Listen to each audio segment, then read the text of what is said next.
Judulnya hari ini adalah menanti sebuah janji. Ini seri kedua, siapa yang datang 2 minggu lalu? Saya khotbah tentang ketika Hana menanti.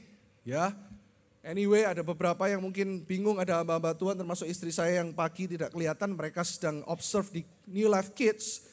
Ya, sedang New Life Kids kita sedang konsentrasi juga untuk anak-anak ini bisa dipakai Tuhan. Jadi beberapa hamba Tuhan jam 10 pagi mereka stay di New Life Kids termasuk istri saya. Nah, ini adalah seri kedua tentang bagaimana ketika Anda menanti sebuah janji. Tapi saya ambil dari kisah 50 hari yang paling bersejarah di dalam Alkitab, di perjanjian baru. Apa itu? Kita baru merayakannya, yaitu apa? Pentakosta. 50 hari ini mengubahkan dunia, di mana ketika Tuhan Yesus naik ke sorga di hari yang ke-40. Jadi selama 40 hari kita tahu ceritanya ya. Tuhan Yesus menampakkan diri, Tuhan Yesus bikin mujizat, Tuhan Yesus kumpulkan murid-muridnya selama 40 hari. Di hari 40 Tuhan Yesus naik, makanya kita baru merayakan apa? Ascension Day, hari kenaikan Tuhan Yesus. Ya, kemarin kita celebrate di retreat di Batu. Lalu mereka menunggu selama 10 hari. Karena di hari yang ke-50, 10 hari setelah Yesus Tuhan naik ke sorga, Tuhan Yesus mencurahkan Roh Kudus. Hari keberapa? Halo, siapa yang baca firman? Hari ke-50. Nah, saya akan khotbah apa yang terjadi selama 10 hari murid-murid menanti. Ini cara dikhotbahkan ya. Jadi di hari 40 sampai ke-50 ada 10 hari, 10 days. Murid-murid menanti sebuah janji. Makanya hari ini judulnya menanti sebuah janji. Kita akan lihat apa yang mereka lakukan dari 3 sudut pandang. Katakan 3 sudut pandang. Hari ini 3 poin. Di mana mereka menunggu? Where? Next slide. Yang kedua, bagaimana mereka menunggu? How? Dan yang ketiga, why? Kenapa mereka setia menunggu? Ayo kita baca sama-sama. Yang pertama apa? Where? Yang kedua, how? Yang ketiga, why? Jadi selama 10 hari, di mana mereka menunggu, bagaimana sikap hati mereka selama mereka menunggu Roh Kudus dicurahkan, dan yang ketiga, mengapa mereka setia menanti janji tersebut. Anyway, di tengah-tengah saya juga adalah seorang tamu kehormatan yang akan link, dan kita akan banyak melakukan sesuatu bagi kota ini bersama dengan beliau. Beliau adalah founder dan juga pendiri dari Yayasan Pondok Hayat. Jadi Anda tahu kalau Anda di barat, di area Papaya, dulu sering ada orang yang minta-minta di sana ya. Ada banyak sekali orang-orang yang minta duit dan sebagainya. Sekarang wilayah barat itu bersih. Dan bukan cuma wilayah barat, bahkan seluruh Surabaya ternyata dimenangkan oleh 2 ibu-ibu yang luar biasa. Nanti yang satu datang sore, tapi yang satu datang pagi hari ini. Bu Monica, boleh bangkit berdiri. We wanna appreciate you. Kasih tepuk tangan yang lebih dahsyat, tetap berdiri. Kita kasih welcome dalam hitungan yang ketiga. Welcome back to the family. 1, 2, 3. Welcome back to the family. Berarti ini pertama kali kok welcome back. Berarti harus ada yang kedua, 3 kali. Silakan duduk. Ini orang yang luar biasa. Ya, memenangkan kota Surabaya. Saat ini anak yang sudah dimenangkan mungkin sudah ribuan ya. Ya, sudah ribuan. Yang dimentaskan dari pendidikan, mereka yang lahir di luar nikah, diselamatkan. Kira-kira pelayanannya mirip dengan PDP Priscilla Lydia. Harus connect dan Surabaya berubah karena 2 wanita ini. Nanti akan ada story-story dan Bu Monica ini hamba Tuhan yang luar biasa. Dipakai Tuhan untuk translate seluruh hamba-hamba Tuhan internasional yang ada di Indonesia. Kebanyakan Ibu Monica yang translate. Kita kasih sekali lagi apresiasi buat Tuhan Yesus. Tepuk tangan buat orang-orang yang punya hati bagi kota. Seperti itulah murid-murid menanti. Nah, sekarang kita lihat dari ayat yang pertama. Lukas 25 ayat 52. Yesus berkata kepada mereka, ya, kita mesti lihat gini. Kita berpikir kata-kata terakhir Tuhan Yesus itu adalah pergi. Itu setengah benar. Betul, Tuhan katakan kepada kita, go and make disciples. Pergi dan muridkan. Menangkanlah jiwa-jiwa dan sebagai baptislah mereka demi namaku. Tetapi kitab Lukas dan kisah para rasul mencatat right before. Benar-benar ketika Tuhan Yesus naik ke sorga, kata-kata apa yang keluar dari mulut Tuhan right before. Tepat sebelum Tuhan naik ke sorga. Ini yang Tuhan katakan kepada murid-muridnya. Dan aku akan mengirim kepadamu apa yang dijanjikan Bapakku. Tetapi kamu harus tinggal di dalam kota ini sampai kamu diperlengkapi dengan kekuasaan dari tempat tinggi. Katakan harus tinggal. Kurang keras, katakan harus tinggal. Bahasa Inggrisnya dikatakan gini, and now I will send the Holy Spirit, the promise. Menanti sebuah janji. Janjinya itu adalah kuasa yang saat ini kita nikmati. Roh Kudus tinggal dalam hidup kita. Tapi waktu itu mereka tidak tahu kalau mereka harus menunggu 10 hari. Tuhan cuma bilang, you must stay. And now I will send the Holy Spirit just as my Father promised. But stay here in the city. Katakan stay here in the city. Until the Holy Spirit comes and fills you with power from heaven. Kisah Rasul 5 ayat 42. Kisah Rasul 1 ayat 4. Pada suatu hari ketika ia makan bersama-sama dengan mereka, ia melarang mereka meninggalkan Yerusalem dan menyuruh mereka apa? Tinggal. Sometimes Tuhan menyuruh untuk kita tinggal. Bukan cuma do this, do that. Tuhan pengen kita tenang, stay. Tinggal di situ dan menantikan janji Bapa. Yang demikian katanya telah kamu dengar daripadaku. Once when he was eating with them, he commanded them, do not leave Jerusalem until the Father sends you the gift he promised as I told you before. Sebuah janji selalu ada yang namanya penantian. Tuhan suruh mereka untuk stay, menunggu. Kadang menunggu itu gak enak ya. Saya pernah punya pengalaman menunggu. Ya kemarin Tuhan izinkan untuk kami berempat, kami sedikit quality time. Dan Anda tahu kalau di Jepang itu ngantri di sebuah restoran itu sudah kayak ngantri sembako gitu ya. Dan kebetulan hari itu kita mau plan, istri saya selalu punya planning. Saya orang yang bisa khotbah terus 2 minggu sekali, ini kasih karunia Tuhan. Saya ini orang yang revivalist, KKR, evangelist, orang yang tipenya mengalir. Tapi saya jadi gembala, saya tidak selalu bisa mengalir. Saya harus punya program untuk ajar Anda kan. Tapi kalau lagi liburan, lagi santai, saya benar-benar mau jadi diri saya sendiri. Saya mau ngalir aja. Suatu hari kita antri, saya udah datang, itu selalu Tuhan yang tunjuk, oh ini yaudah antri.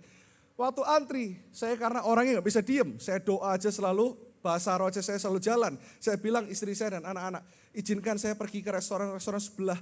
Toh ya ngapain ngantri?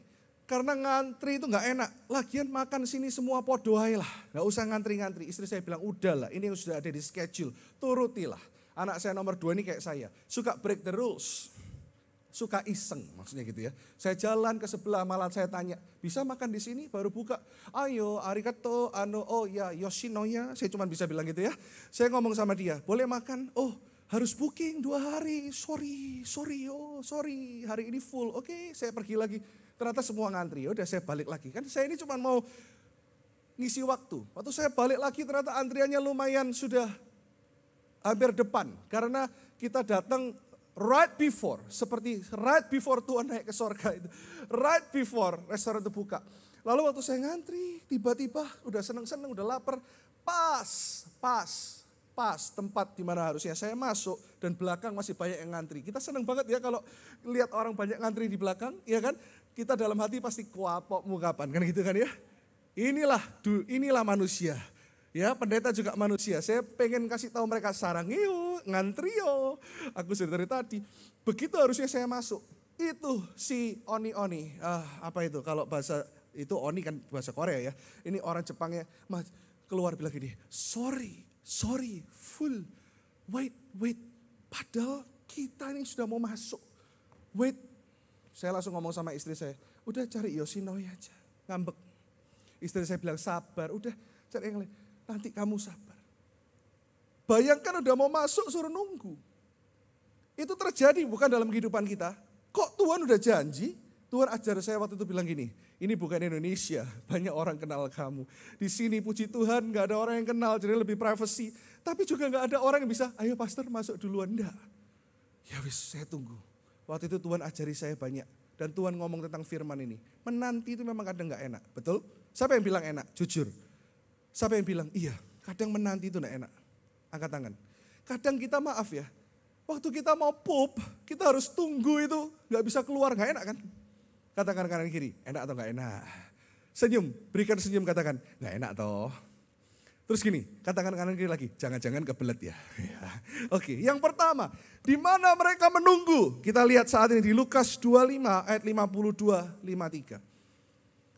Ketika kita menanti janji Tuhan, kita akan belajar dari para murid ini, di mana kita menunggu. Lukas 24, 52, 53 berbicara seperti ini. Mereka sujud menyembah kepadanya.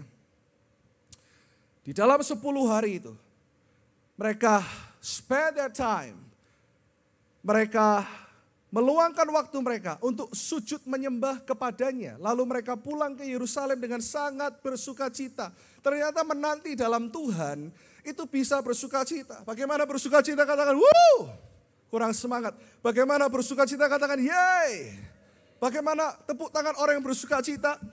Halo? Lebih dahsyat lagi, come on. Amin. Jangan mau kalah dengan jemaat hari Kamis siang dan sore ya. Minggu siang dan minggu sore. Mereka senantiasa berada di bait Allah.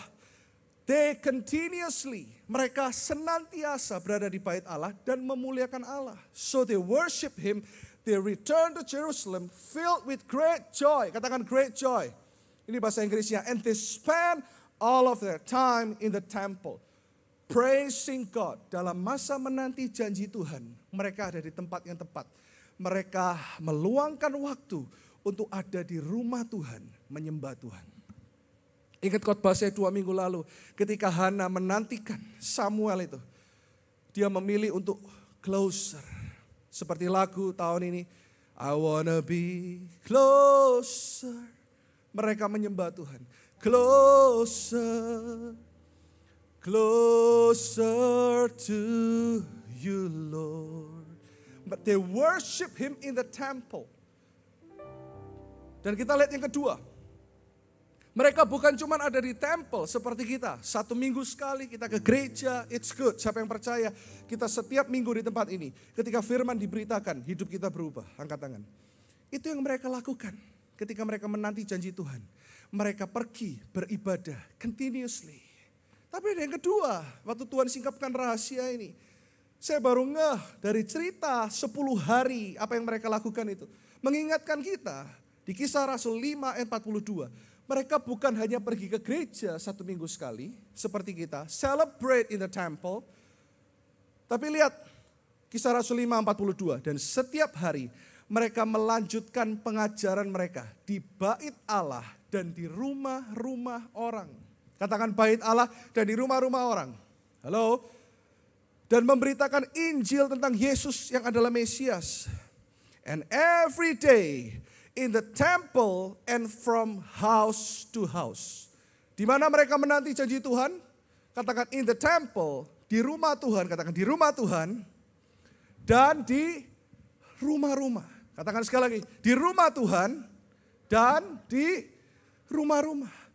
Rumah Tuhan berbicara soal celebration seperti kita. 1 minggu sekali kita dengar firman, saya percaya kita dilawat Tuhan. Bahkan ada orang yang mendapatkan 30 kali lipat, 60 kali lipat, ada yang 100 kali lipat. It's good. Tapi itu enggak cukup. Ketika Anda dalam masalah, ketika Anda dalam masa penantian, kebaktian saja enggak cukup. Gereja lahir dari temple, waktu mereka bersekutu menyembah Tuhan. Tapi gereja juga lahir dari rumah-rumah. Ini bicara soal apa? Life group. Community. Mereka ada di rumah-rumah. Ayat selanjutnya. Kisah Rasul 2 ayat 46. Dengan bertekun dan sehati. Ayo baca sama-sama dengan suara yang keras. Ayat ini 1, 2, 3. Dengan bertekun dan dengan sehati. Mereka berkumpul apa? Tiap-tiap hari dalam bait Allah. Mereka memecahkan roti di rumah masing-masing. Waktu saya baca firman ini Tuhan ingatkan. House of God, New Life Church. Kebaktian hari Kamis. Kebaktian hari Minggu jam 10, jam 1, dan jam 4. Tuhan ingatkan, itu gak cukup. Harus ada community. Mereka ada bersama kelompok-kelompok kecil. Kita bukan mengada-ngada. Waktu kita ngomong, ayo life group. Itu karena gini.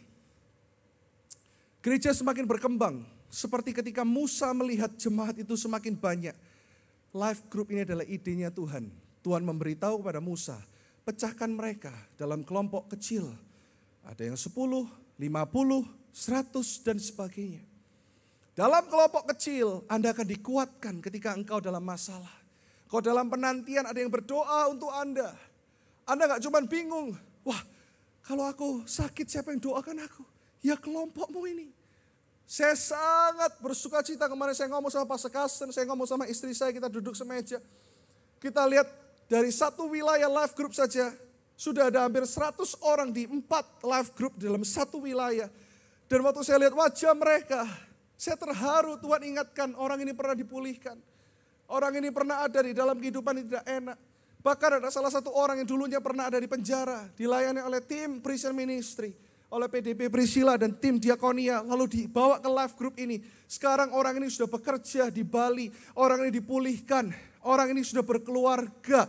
Karena sebuah komunitas from house to house, janji itu datang ketika umat Tuhan bersekutu. Poin yang pertama, where do they wait? Di mana kita harus menanti ketika saat ini kita butuh pemulihan. Kita butuh menunggu janji Tuhan. Ada 2, mari kita mendekatkan diri kepada Tuhan dan kepada persekutuan dengan anak-anak Tuhan. Mendekatkan diri kepada Tuhan, the house of God, celebration is good. Tapi kelompok kecil, komunitas, jangan dilupakan. Kalau kita bilang gini, ngapain life group? Minggu tok cukup. It's not enough, trust me. Karena ketika Anda berlife group, Anda juga menghidupi. Kenapa? Allah Maha Kuasa. Tapi dia menyatakan dirinya sebagai Allah Bapa, Allah Putra, Allah Roh Kudus. 3 tetapi 1. Allah saja berkomunion. Ngerti maksud saya? Karena ketika 2-3 orang berkumpul, berdoa, bersepakat, sesuatu yang dahsyat terjadi. Ketika ada 1 orang mengaku dosa, ketika ada 1 orang terbuka kepada orang lain, disitulah kita saling mengasah, saling membangun di life group. Anda harus ingat, Anda membangun dan Anda dibangun. Saya tumbuh menjadi hamba Tuhan sampai hari ini, bukan karena kekuatan saya. SMA kelas 2, saya sudah dikirim sekolah musik di Australia. Sekolah saya beda dengan sekolah beberapa anak Indonesia lainnya. Semua teman saya orang Australia. Semua teman saya bule yang gak kenal Tuhan. Jadi kalau kita performance, teman-teman saya itu karena dulu saya dianggap jago, jadi saya pernah share dengan Anda, saya di-hire, saya dibayar untuk main di semua band di sekolah saya. Of course saya mau karena saya sudah beasiswa, saya masih dibayar lagi. Tapi Anda tahu sebelum mereka main, mereka selalu bawa bir 1 kret. Mereka mabuk, mereka semakin jago. Maaf, ada mereka yang berpacaran yang tidak senonoh waktu latihan di depan mata saya. Kalau Anda orang tua, Anda mesti membiasakan anak Anda berkomunitas. Alive saat ini, Alive punya life group. Beberapa life group digembalakan oleh 10-15 gembala. Kenapa? Karena di situ kita mulai dijaga. Siapa yang jaga saya? Teman-teman gereja saya waktu itu. Kelompok kecil saya. Waktu mereka mabuk. Of course, sebagai anak umur waktu itu saya baru 16 tahun. Pastilah Anda pengen coba juga ya. Enak juga dia main kok tambah nge-fly. Come on, try it bro, try it. Tapi saya diingatkan Tuhan, ada teman-teman yang sedang doa buat kamu. Yaitu teman-teman life group saya. Ada teman-teman yang menjaga kamu loh. Jangan sia-siakan hidupmu. Oh saya ingat. Anda tahu Sydney bukan kota yang sepi. Setiap kali teman-teman bule saya, setiap kali mereka selesai sekolah, kelas spring, mereka pasti langsung ngerokok. Mereka bahkan kalau nggak ketahuan guru ada yang nginek dan sebagainya. Ini bukan karena kekuatan saya, tidak sekalipun saya sentuh inek ataupun rokok. Justru mereka dari awal yang ngece saya, orang Kristen gitu ya. Tapi saya tetap temani mereka. Sampai ada beberapa mereka nangis minta didoakan, saya ajak ke komunitas sel. Mereka ini bule-bule loh. Kalau kita lewat di city ya, anak Indonesia juga mungkin kita juga berteman dengan anak Indonesia. Mulai mau masuk ke tempat aneh-aneh. Teman life group saya yang bilang, saya sama teman life group saya bilang, gak usah ya, daripada nanti kita kecantol aneh-aneh. Ayo, komunitas is important. Dan dalam komunitas jangan pikir, orangnya baik-baik semua. Enggak, tapi di komunitas itulah kita sadar. Kita yang lemah dikuatkan, kita yang kuat menolong yang lemah. Minggu lalu ada kesaksian yang luar biasa ketika salah satu anak alive. Anak ini orang tuanya ada di luar pulau, dia cuma hidup dengan emaknya. Kesaksian-kesaksian seperti ini Anda gak akan pernah tahu kalau Anda tidak ada di life group. Tiba-tiba emaknya sakit malam-malam. Itu tanggal merah. Saya lihat di grup, saya lihat ini bagaimana reaksi gembala-gembala. Oh, youth pastor langsung datang, belikan obat, rumahnya padahal di Sidoarjo, youth pastor. Bukan cuma karena dia full timer loh. Dia punya acara keluarga hari itu. Dia cauku, ya bahasa Chongwen ya, bahasa Mandarinnya. Dia take care oma dari salah satu jemaat live ini. Lalu bukan cuma itu, diteleponkan salah satu dokter.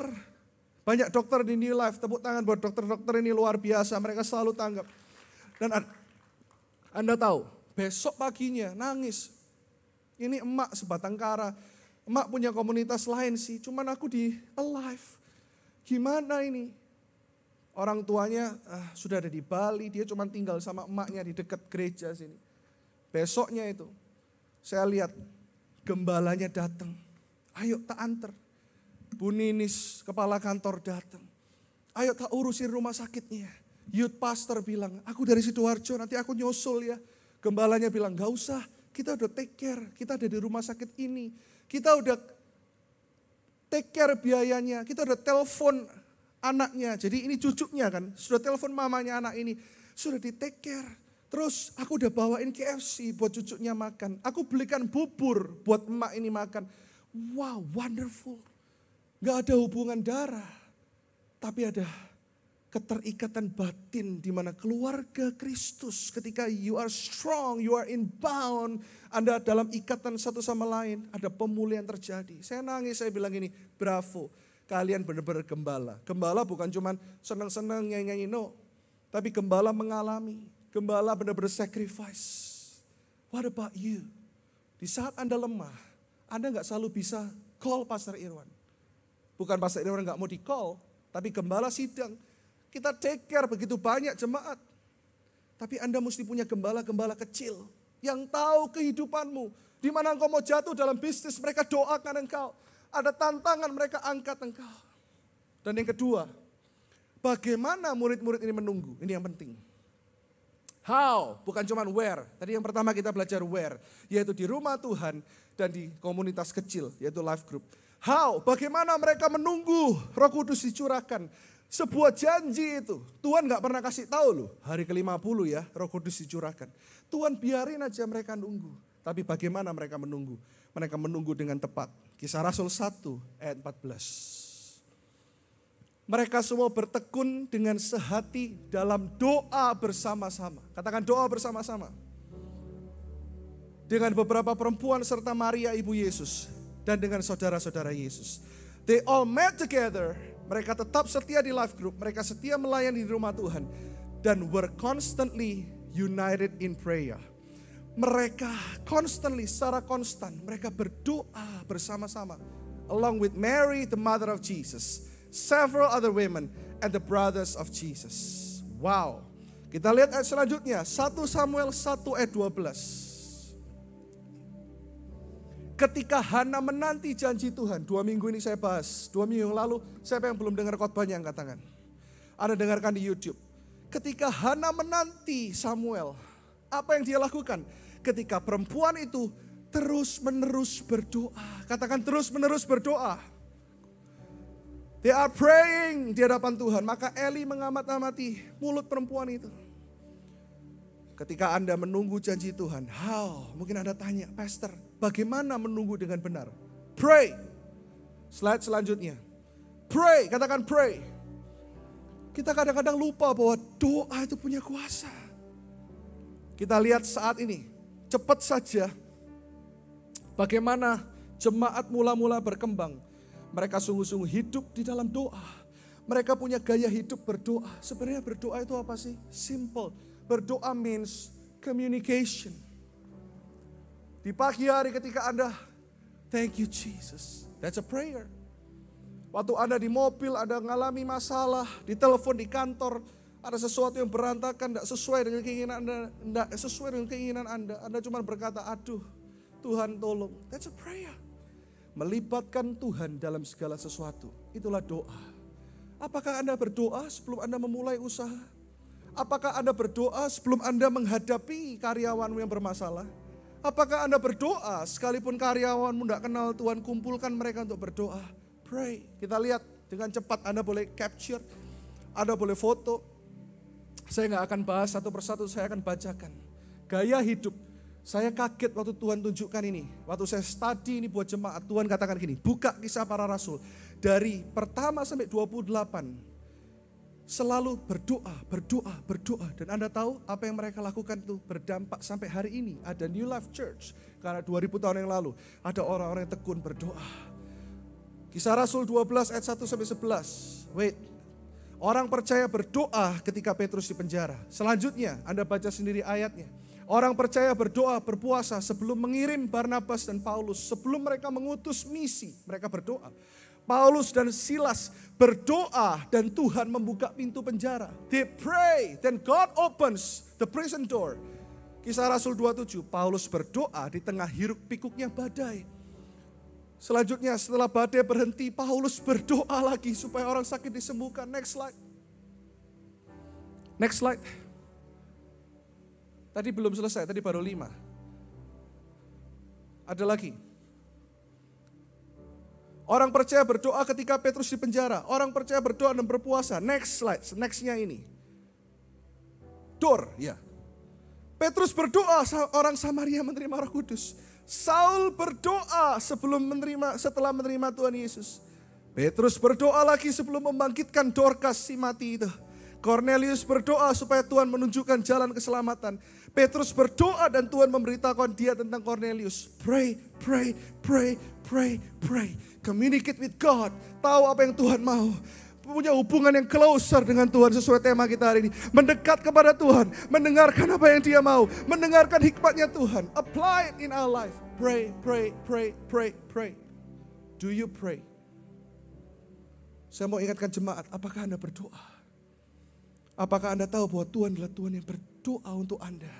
Saya nggak bahas hari ini. Tapi ada ayatnya bahkan sampai hari ini. Tuhan Yesus berdoa buat kita. Halo. Satu quote yang Anda bisa bawa pulang. Berdoa bukan cuman gini. Kita berdoa bukan untuk mendapatkan jawaban. Melainkan untuk mengenal pribadi, hati, dan kehendak Tuhan. Mari kita baca sama-sama. Dengan suara yang keras. 1, 2, 3. Katakan aku berdoa, kita diganti aku. Ayo, 1, 2, 3 dengan suara yang keras. Aku berdoa bukan untuk mendapatkan jawaban. Melainkan untuk mengenal pribadi, hati, dan kehendak Tuhan. Saya mau kasih tahu Anda doa yang benar bukan gini. Aku mau ini Tuhan. Bahkan ada istilah gini. Push. Pray until something happen. Ini cuma separuh benar. Wah push. Kita sering ya digelang-gelang. Push. Doa sampai kamu dapat. Itu enggak 100% benar. Tapi saya mau kasih tahu. Pray because you know it has already happened. Berdoa karena engkau tahu 2000 tahun yang lalu sudah ada jawabannya. Bahkan sebelum dunia dijadikan sudah ada jawabannya. Saya mau kasih tahu Anda, salah kalau orang Kristen bilang gini. Aku doa pastor gak dijawab Tuhan. Salah. Setiap doa pasti dijawab. Kurang keras. Setiap doa pasti dijawab. Masalahnya jawabannya itu kadang gini. Iya. Tidak. Atau wait, tunggu.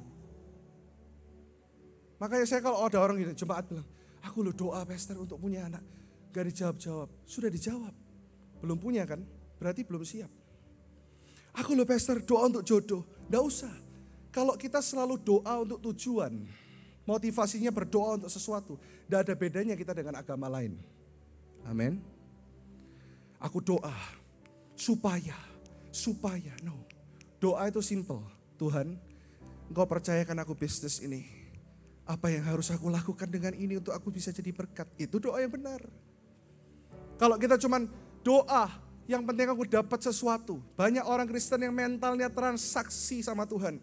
Apa bedanya dengan orang-orang yang berdoa di tempat-tempat ibadah lain? Mereka beribadah dengan luar biasa. Mereka bahkan kasih harta mereka untuk sesuatu yang mereka anggap baik buat mereka.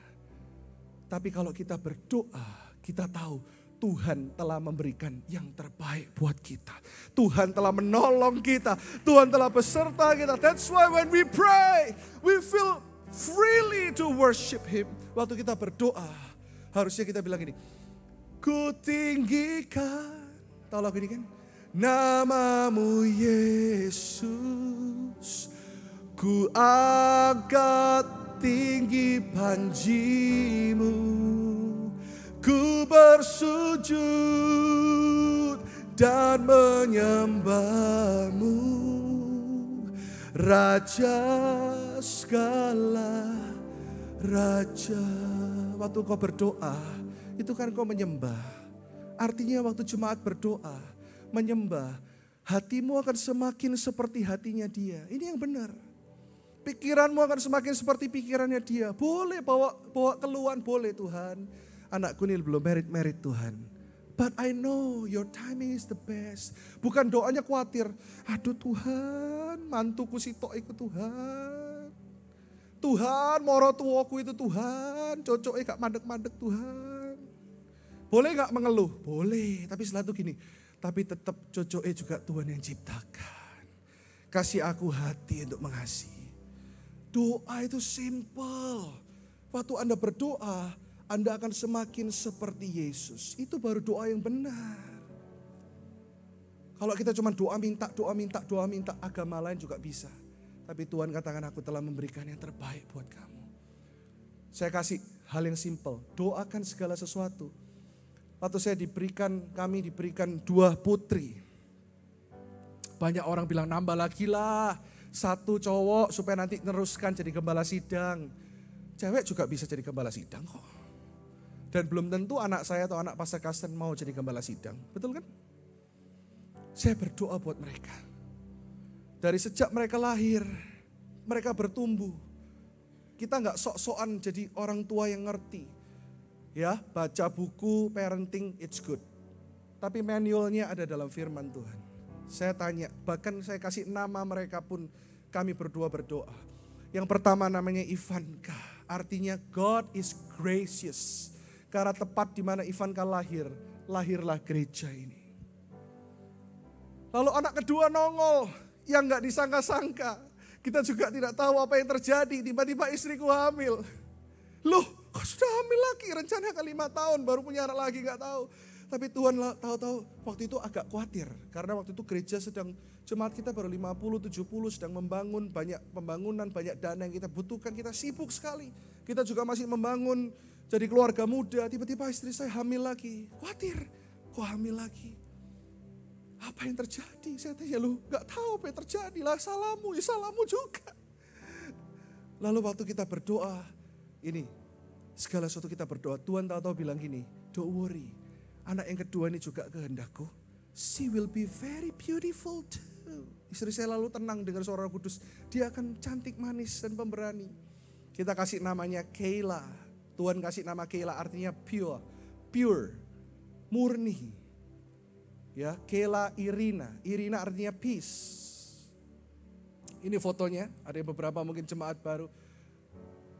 Belum pernah lihat anak saya yang pertama dan kedua, Ivanka Alexis Kartiko, yang kedua Kayla Irina Kartiko. Anda tahu Ivanka benar seperti apa yang Tuhan ngomong, anak ini akan cerdas.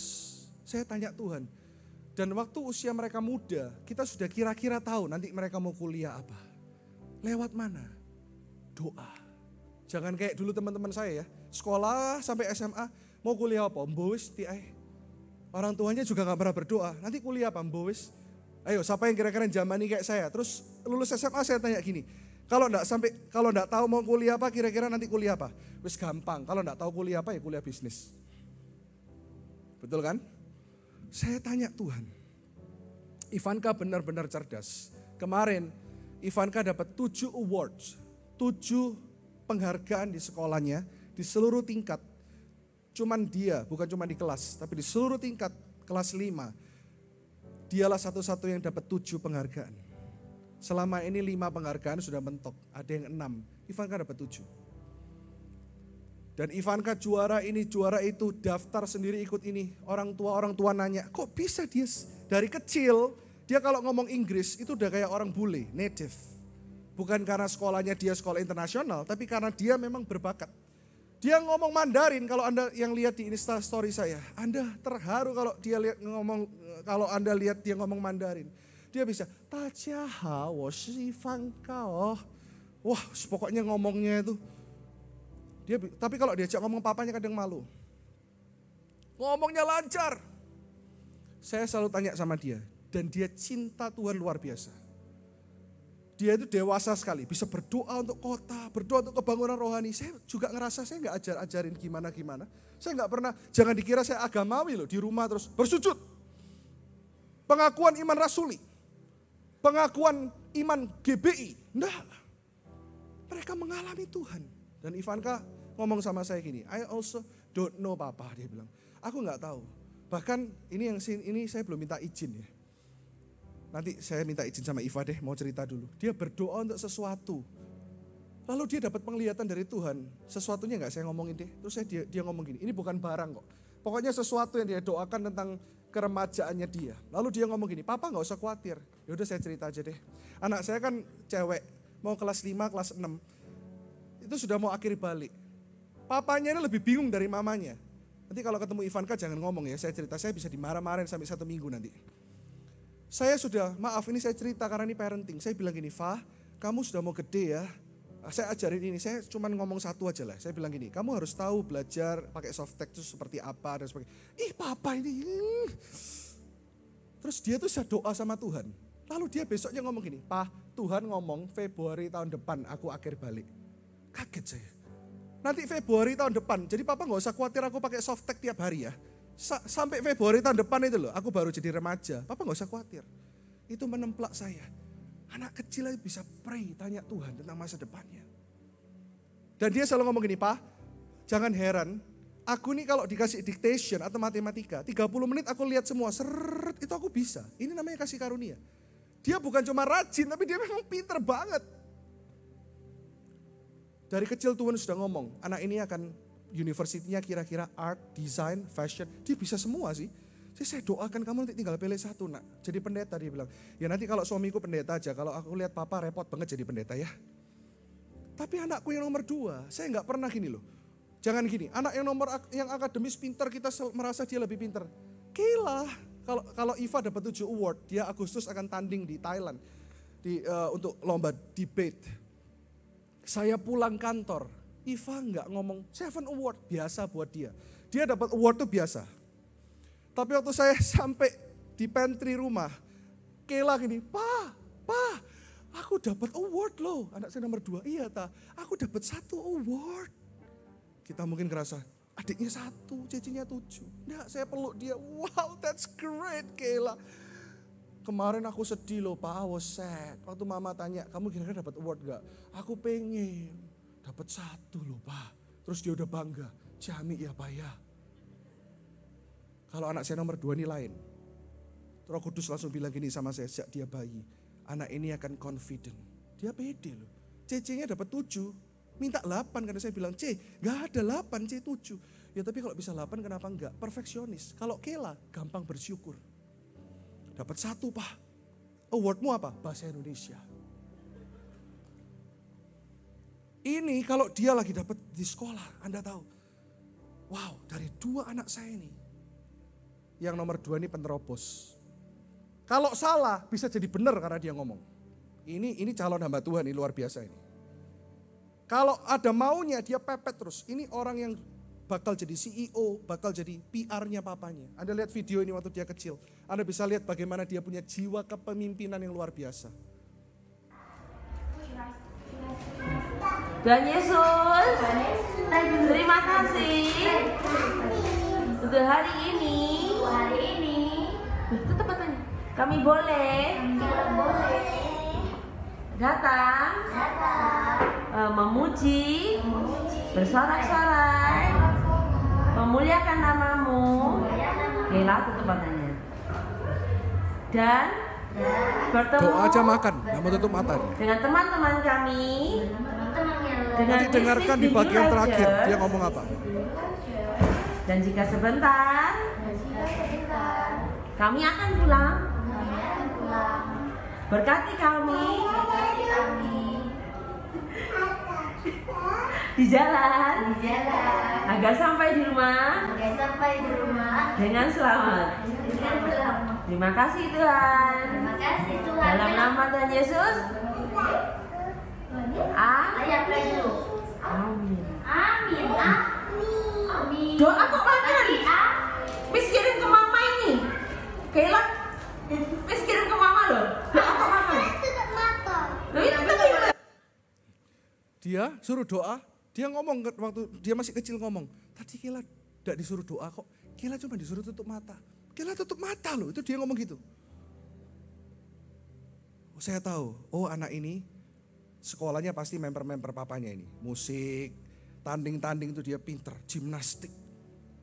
Itu semua bukan membanggakan kami. Kami cuma tanya Tuhan, Tuhan anak-anak ini milikmu. Pray that you will know. Gereja ini waktu kami mengembalakan, saya doa tanya Tuhan, pray. Tuhan what are you gonna do with this church? Apa yang Tuhan akan kerjakan dalam gereja ini? Waktu saya menyembah itu Tuhan ngomong gini, di tahun yang kelima, kamu akan ketemu dengan seorang pemilik mall.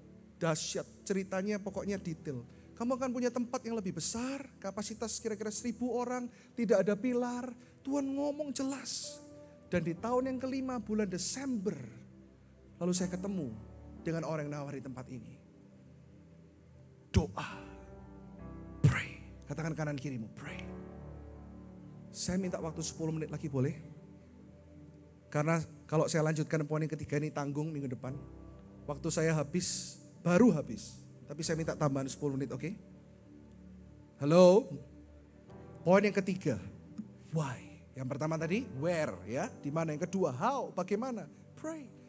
Communicate with God dalam segala sesuatu dalam kehidupanmu.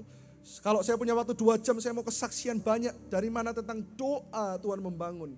Yang ketiga, why? Kenapa kita harus sabar menanti? Anda mungkin bertanya, aku berdoa untuk pekerjaan lebih baik, aku berdoa untuk jodoh, aku berdoa untuk aku sembuh dari penyakitku, aku berdoa.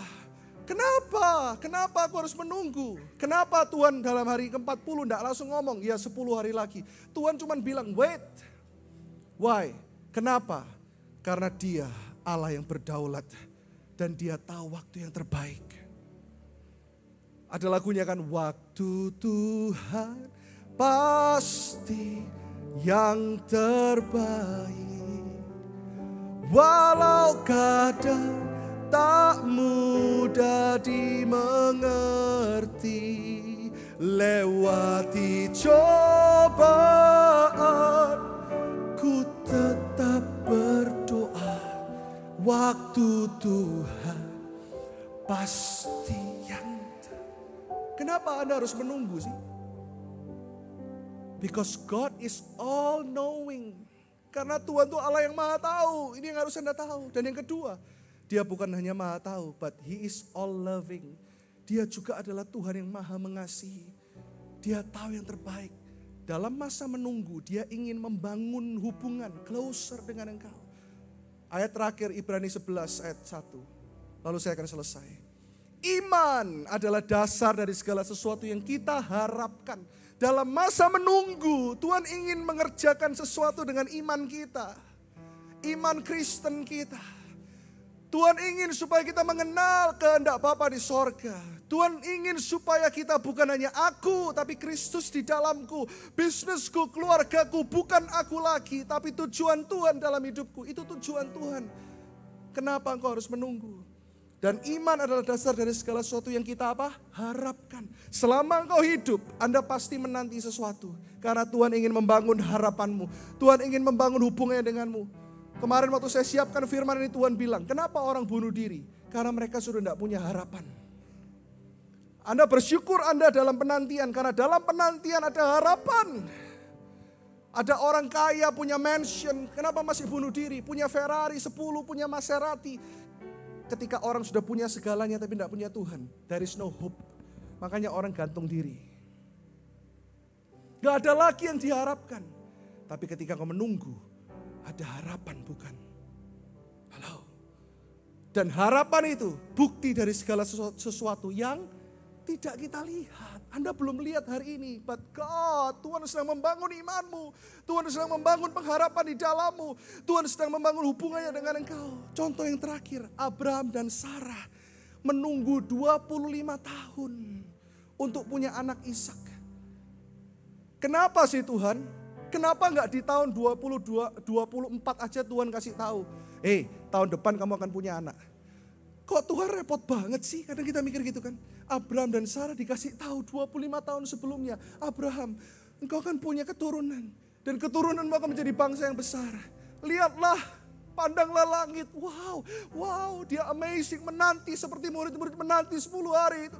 Wow, tapi mereka menunggu kapan ya. Mereka mulai ragu. Dan Tuhan mulai mendekat dengan Abraham. Sehingga nama Abraham berubah menjadi Abraham. Ada perubahan hidup, itu gunanya kita menunggu. Tuhan mengerjakan iman kita, Tuhan mengerjakan harapan kita, Tuhan mengerjakan sesuatu dalam hidup kita. Wait, Tuhan sedang mengerjakan sesuatu. Kenapa? Karena kalau janji itu datang kepada Abraham di tahun yang kedua, they cannot handle it. Kenapa Tuhan suruh Anda tunggu? Karena kalau Tuhan kasih sekarang, you cannot handle the promise. That's the problem. Anda tidak bisa handle itu, Anda tidak bisa manage itu. Artinya gini, Anda belum siap. Tapi God is all knowing. Dia Tuhan yang maha tahu. Dan Anda tahu kisah ini. Bukti daripada mereka tidak siap. Di tahun yang ke-11. Sarah mulai punya ide. Mana Tuhan katanya mau kasih anak. Mending kamu kawini itu. Hamba kita namanya Hagar. See? They are not ready. Mereka tidak siap. Di tahun yang ke-11 loh itu. Mereka punya ide. Akhirnya rusak semua kan. Lalu di masa penantian itu, mereka terus diproses sama Tuhan, dipersiapkan sama Tuhan. Dan tahu nggak, di tahun ke-25 Ishak lahir. Saya kasih ya, waktu saya baca ini Tuhan bukakan pewahyuan, Anda tahu. Dan ketika Ishak berumur kira-kira 25 tahun, Abraham berkata kepada hambanya yang namanya Eliezer, carikan jodoh untuk dia, untuk anakku. Dan hari itu hamba itu pergi ke sebuah sumur, bertemu. Abraham bilang gini, aku tidak mau anakku dapat jodoh yang aneh-aneh. Kamu pergi ke sanak saudaraku di dekat tanah Kanaan. Dan hari itu juga tanpa menunggu, hamba itu bertemu dengan Ribka. Sekarang bayangkan, saya ajak supaya Anda berpikir. Kalau Tuhan berjanji sama Abraham, langsung keturunanmu seperti bintang di laut, seperti bintang di langit, pasir di lautan. Tahu-tahu jebrot keluar Isaac. Tuhan Yesus tidak akan lahir 2000 tahun yang lalu di tempat yang tepat dan menebus kita sampai hari ini. Ngerti maksud saya? Karena kenapa? Ishak umur 25 tahun, tepat di umur 25 tahun itulah berjumpa dengan Ribka. Coba kalau Ishak lahir 25 tahun sebelumnya, mereka tidak menunggu 25 tahun, janji itu tidak akan digenapi. Karena Ishak bertemu dengan Ribka. Lalu selanjutnya lahirlah siapa? Yakub. Dan Yakub pun disuruh menunggu. Tuhan menutup kandungan Rahel. Kita mungkin bertanya, why? Karena di waktu yang tepat, lahirlah Yusuf. Halo? Tapi Tuhan gak pakai Yusuf. Tuhan pakai Yehuda. Anaknya yang hidupnya gak sebagus Yusuf. Kita kalau lihat itu semua, kita akan wow. Yehuda melahirkan Tamar, Peres, dan seterusnya lahirlah Isai, papanya Daud. Daud pun jatuh dengan Batsyeba. Tapi Tuhan pulihkan Daud, keturunan ini, itu, sampai 42 keturunan total. Sampai kepada Yusuf, papanya Tuhan Yesus di dunia. Lahirlah Tuhan Yesus ketika Maria umur 13 sampai 16 tahun. Karena apa? Abraham dan Sarah sabar menanti janji Tuhan. Dan mereka tidak lagi melihat janji itu yang penting. Tapi mereka melihat waktu Tuhan yang terbaik. Mereka melihat bahwa ketika mereka sabar, mereka menanti, mereka percaya janji itu digenapi. Berapa orang yang ngomong sama saya gini, untung waktu itu aku gak dapat jodoh orang itu. Kenapa? Karena aku harus tunggu 5 tahun. Setelah itu aku didiagnosa, ternyata aku punya kista waktu itu, pastor. Dan waktu kistaku diangkat itu tepat aku punya anak. Waktu itu aku gak ngerti. You don't know and you don't have to know. Anda mungkin gak understand, gak ngerti. Anda gak perlu understand sekarang. Anda tidak perlu tahu itu sekarang. Tapi Anda hanya perlu untuk libatkan Tuhan dalam masa menunggumu. 3 hal ini bawa pulang. Yang pertama, where? Di mana Anda harus menunggu? Dalam hadirat Tuhan. Yang kedua, how? Bagaimana Anda menunggu janji itu? Pray. Yang ketiga, Anda harus tahu alasannya. Kenapa aku menunggu? Karena dia tahu waktu yang paling tepat untuk aku. Dan waktu yang terbaik bagi aku. Yang percaya kasih tepuk tangan yang dahsyat buat Tuhan. Mari kita bangkit berdiri sama-sama. Siapkan di masa menunggu ini. Ingat Abraham sama Sarah. Di saat gak ada kekuatan lagi. Di saat merekanya kosong. Ternyata bukan tentang aku. Itulah kenapa Tuhan suruh engkau tunggu. Kalau masih ada akunya, Tuhan bilang, oh gak bisa handle. Holy Spirit, the promise. Ngomong soal kuasa. Kalau Tuhan mau kasih Anda kuasa, Tuhan mau persiapkan Anda dulu. Oh, aku mungkin seperti Abraham dan Ishak. Tunggu terus. Gak usah ngomel. Gak usah kasih ide Tuhan. Kayak Sarah. Udahlah, merit aja sama itu. Mungkin keturunanmu sama itu. Mencoba dengan kekuatan sendiri. Tetap gagal. Tapi masuk dalam waktunya Tuhan. Thank you Jesus. Tutup mata saat ini. Angkat kedua tangan. Waktu Tuhan pasti yang terbaik. Nyanyikan lagu ini dari hatimu. Walau kadang tak mudah dimengerti, lewati cobaan, ku tetap percaya waktu Tuhan pasti yang terbaik. Anda tahu Tuhan itu tidak mencobai ya. Tapi kadang-kadang Tuhan izinkan pencobaan, kadang-kadang Tuhan izinkan ujian. Tapi bukan dia yang mencobai, dia Tuhan yang sempurna. Tapi lewati setiap ujian, tetaplah percaya. Waktu Tuhan yang terbaik. Sekali lagi katakan, waktu Tuhan pasti yang terbaik bagimu. Walau kadang tak mudah dimengerti. Katakan lewati masalah, katakan. Lewati masalah,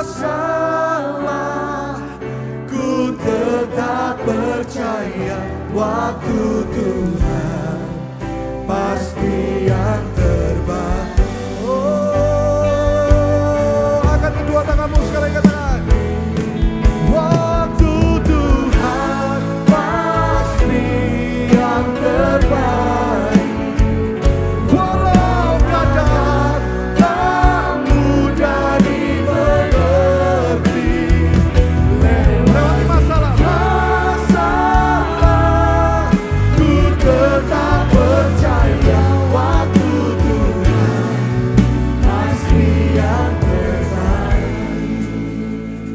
Lewati ujian, ku tetap percaya waktu Tuhan pasti yang terbaik. Tepuk tangan yang meriah buat Tuhan. Tutup mata. Tutup mata. Engkau ada dalam masa menanti. Aku mau ini kok belum Tuhan. Hari ini ada jawabannya. Kenapa? Karena Dia Maha tahu. Lebih baik engkau gak dapat itu sekarang. Karena engkau akan menghancurkan segala janji Tuhan ketika engkau gak siap. Semua tetap tutup mata. Tapi engkau berkata, ya pastor, aku lagi dalam masa menanti. Angkat tangan kananmu, jangan lihat kanan kirimu. Yes pastor, ada banyak air mata yang mengalir. Anda menunggu dan menanti untuk keluargamu dipulihkan. Untuk pekerjaanmu dipulihkan. Untuk anakmu yang terikat disembuhkan. Engkau sedang berdoa untuk orang tuamu bertobat. Engkau berdoa untuk orang tuamu yang sungguh-sungguh. Apapun itu, kita semua pasti ada dalam masa penantian. Karena tadi saya katakan, Tuhan memang selalu ingin kita punya harapan. Karena engkau adalah Kristen yang hidup. Angkat tangan kananmu tinggi. Jangan lihat kanan kiri. Taruh tangan kanan di dadamu. Tuhan, Engkau yang punya jemaat ini.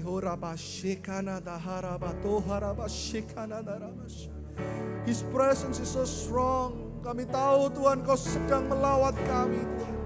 Kau sedang memulihkan kami Tuhan. Aku tahu jawabannya di khotbah ini. Oh ternyata tugasku hanya berdoa dan menunggu dengan sabar. Ada banyak kesaksian yang akan saya saksikan minggu-minggu depan. Bagaimana orang menanti dan berkata, wow, this is amazing. Berikan kekuatan untuk jemaat ini. Pemulihan bagi mereka yang sakit saat ini. Dan biarlah waktumu yang sempurna yang terjadi di dalam nama Yesus Kristus. Pemulihan bagi setiap keluarga. Pemulihan bagi suami istri. Pemulihan pekerjaan saat ini Tuhan. Pemulihan Tuhan. Terus katakan saat ini restoration. Waktunya Anda melayani. Waktunya Anda ada di live group saat ini. Waktunya Anda lebih lagi connect dengan Tuhan. Waktunya Anda untuk menyerahkan dirimu. Waktunya untuk Anda diubah. Doa tidak mengubah orang lain. Tapi doa mengubah Anda. Siapkan dirimu, kau harus sadar dulu aku perlu Tuhan dalam area ini. Yes, I need you Lord in this area. Aku perlu Engkau dalam traumaku ini Tuhan. Panggil nama Yesus saat ini. Dan biar Tuhan berperkara dengan engkau. Tuhan sudah punya jawabannya. Pemulihan terjadi di dalam nama Yesus. Yang percaya katakan amin. Tepuk tangan yang dahsyat buat Tuhan. Dan sekali lagi, tetap tutup mata. Anda tahu bahwa yang terjadi adalah Kristus yang segala-galanya itu adalah harta yang paling berharga. Jika kau berkata kau mau menerima Yesus, angkat tangan kananmu tinggi di tempat. Jika ada, yes Lord, angkat tangan kananmu di tempat. Lampu lebih diterangkan lagi. Saya melihat Tuhan tetap melawat. Ada yang air mata mengalir. Jangan malu, jangan lihat kanan kiri. Ada yang mau menerima Yesus, angkat tangan kananmu saat ini di tempat. Yes Lord, saya minta asyar jika ada yang angkat tangan. Gembala yang lihat ada orang yang angkat tangan. Serahkan kartu, isi kartu. Waktu Anda pulang, Anda akan dilayani. God bless you church. Sekali lagi tepuk tangan yang meriah buat Tuhan. Tuhan Yesus memberkati. Silakan duduk. Thank you Pastor Irwan buat